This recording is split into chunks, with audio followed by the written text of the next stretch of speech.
Hey, Bob. Hey. Earlier this week, you talked about the environment at Camden Yards and how fun it was. What do you think it'll be like here at Yankee Stadium, and how do you plan to handle that sort of atmosphere? Definitely going to take it all in because everyone talks about playoff baseball in New York, and so it's going to be pretty special just being out here and just hearing the crowd and just how much history is behind here and everything. So it's just going to take it all in and enjoy it. Just a little bit to your left, Jalen. Hey, Bobby. Speaking of history, the Royals and the Yankees had a really intense playoff rivalry in the late 1970s.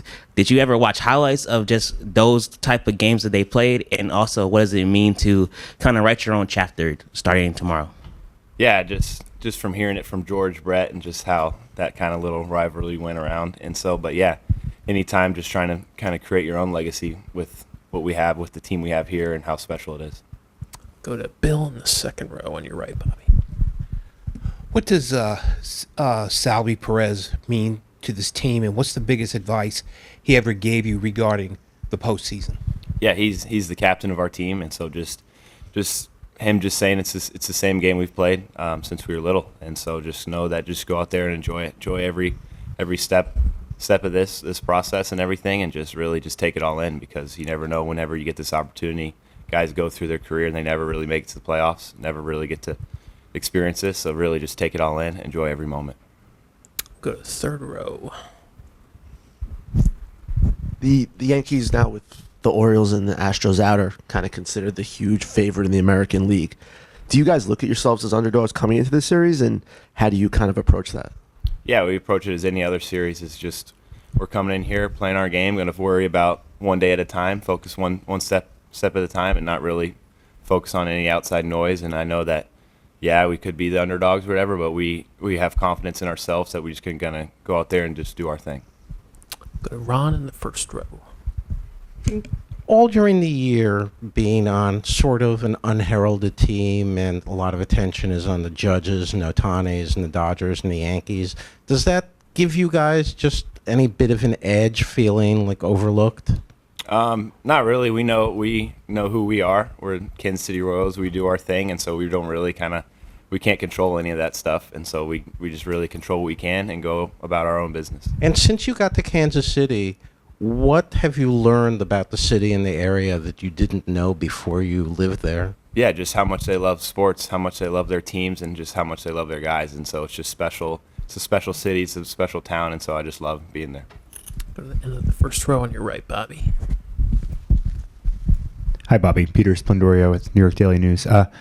Your name has sort of been linked all year to Aaron Judge's with the MVP race and everything. Just what do you think about him as a player, and how special is it, I guess, to kind of compete against him on this stage? Yeah, it's awesome being able to kind of compete with him, and like you said, on this stage, and just seeing how this year he's had. It's been unbelievable, and just both how he is just on and off the field. I believe he plays the game the right way. He plays it hard, and so it's just it's really cool to see a guy like that in a city like this do what he did this year and in the years past. Go to Melanie in the third row on your left, Bobby. Right here. What has impressed you the most about Michael Wacha and just what he's been able to do on the mound all season? Yeah, I think it's just the consistency he's had throughout this entire year, and from our whole pitching staff. It's been great to see what they've been doing, and just they're putting us in each and every game. They're giving us an opportunity to go out there and win, and so just when they do their thing, we got to just go out there and put some runs up on the board, knowing that they're going to do their thing. Go to Jack, 5 rows back on your right, Bobby. Bobby, I know it's a small sample size, but you have faced Garrett Cole in your career. How would you describe the challenge of going up against a pitcher who has the weapons that he has? Yeah, this is the fun part of the game, being able to kind of go up against a guy like him and being able to kind of compete. And so this is what you kind of dream of growing up. You want to face that guy, you want to face the ace, and so it's going to be a lot of fun. And 1 row behind. Bobby, I know you have a great relationship with Patrick Mahomes. Wondering these last few years, seeing him go through these postseason runs, if you've been jonesing for something like that, if you're excited to add to your legacy like he has, and if he's given you any sort of advice heading here into the postseason. Yeah, 100%. Yeah, he's been great. Like I've always said, we want to do what they did over across the street at Kauffman Stadium, bring the red they're doing to blue. And so, but yeah, he always just tells me just the work you put in before the game and everything, the preparation, that's the biggest thing. And just know that the work you do is good enough. You just got to go out there and be yourselves and not try to do too much, not try to do too little, and just really go out there, enjoy the game, and just know and just make sure you control what you can and make sure you're fully prepared. Go to John in the second row. Thanks, Bobby. You mentioned earlier about playing in New York during the postseason. Is there a game you watched on TV that happened here, or some great playoff moments that have really resonated with you that happened in the Bronx over the years? Honestly, just really a lot of times you watching playoff baseball, a lot of games are in New York, and so just watching those games growing up.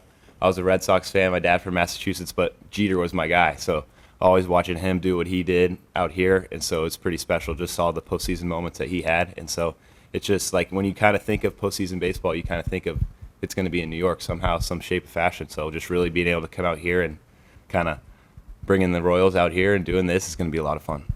Go to Gary, first row on your left, Bobby. Hey, Bobby. Gary Phillips, Daily News. Going back to Judge, just what has stood out the most to you about his season? Yeah, I think it's, like I said, about our pitching staff, the consistency of just how he's been doing it throughout the whole entire year and just stay consistent through it all, and just how he is both on and off the field, just a great person, and just being able to kind of do that for his team. And then with Anthony Volpe, you guys played together when you were younger. What's your relationship like with him now, and how excited are you to be competing against him on this stage? Yeah, we talk a little bit here and there, and just it was pretty cool kind of growing up and going through all that, like all the high school showcases, and then with Team USA stuff, we were able to kind of play up the middle together and win a gold medal, and so it's pretty special just to share those moments with him, and then just seeing what he's been doing has been pretty cool. Stay there with Max. Bobby, what did you learn about this Yankees team when you guys were here just a couple weeks ago? Yeah, they're a great team, and we just got to play our game, and yeah, that's really all there is to it. How much do you think your speed can play against this club and be a factor in this series? Yeah, I think that's just kind of how we play as a team. The whole Kansas City Royals team is just where you have a lot of guys that with speed, and so we're just going to try to play aggressive, play our game, and leave it all out on the field. Go to Annie in the second row. Kind of along those lines, talking about the offense, you got the timely hitting in Baltimore, but what's going to be the key to getting the offense back kind of in a groove like you guys were earlier this season? Yeah, it's just like I've been saying, preparing, make sure we're fully prepared, get better each and every day, starting with today. Try to do the little things right, and once we do those things, just put together great at-bats, keep the line moving, and then I think our offense will get going for sure. Go to Rob in the third row on your far right. Bobby, you had mentioned with the playoffs, you identified the Yankees as a playoff team you always thought of. But for you as a kid, what was your very first memory of the postseason? Man, I can't really remember the first. I was always watching baseball, but I remember in 14 and 15 when the Royals were doing that, how special that was. And just I was a 14-year-old kid, and just being able to remember that is really cool, just to see just what that team did and kind of like the underdog story in ways. And then just seeing from my dad's experiences in 2001, he was in the playoffs with the Diamondbacks when they beat the Yankees. So it's just kind of hearing that and seeing his World Series ring was really cool. And so that's just motivation for me to kind of do what he did. I'll stay in the same row, Bobby. Zach Brazil, New York Post. What have you learned from watching Mahomes on the biggest stage? Yeah, it's just whenever those big games come up, he kind of takes the next step up, and so it's just not trying to do too much, too little, but that's just how he is. He's a competitor. He wants to win, and so that's kind of how I try to approach things. I just want to win, just try to do everything I can, but really also control what I can, not try to do too much. Then for you with the breakout season you've had, was there anything specific that kind of stood out to you about how you prepared for this season, or why you think you've burst onto the scene like you have this year? Yeah, I just think it's just now it's third year in the league. I think just each and every year I feel like I'm going to get better and better just with the more experience I have in the league. And so I just think it's just comes with experience, really, and just being able to be prepared, get into a good routine, know my body, and just be able to control what I can each and every night. Do a couple more, Bill, and then Jalen. Why do you think Salvador Perez is a Hall of Famer? What makes him so great? Just you can look at the stats. You can look at just him, just all the stuff he does on the field for the team to win. And then he's going out there each and every day. He's playing. He's helping the team defensively, offensively each and every night. And so it's just he just does it the right way too. And it's just he's been doing it for so long, and he's just so consistent with it. And it's just I just think it's a given. What's the number one thing that has impressed you about him that we don't know about? It's just he's the same guy each and every day.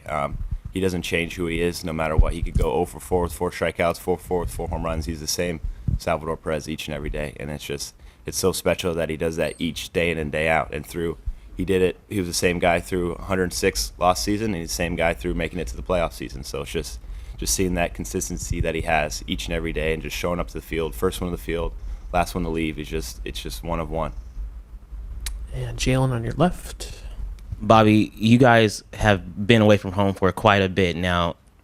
How significant is it to have your family members and everyone come on this journey with you? I know they were with you guys in Baltimore when you guys clinched.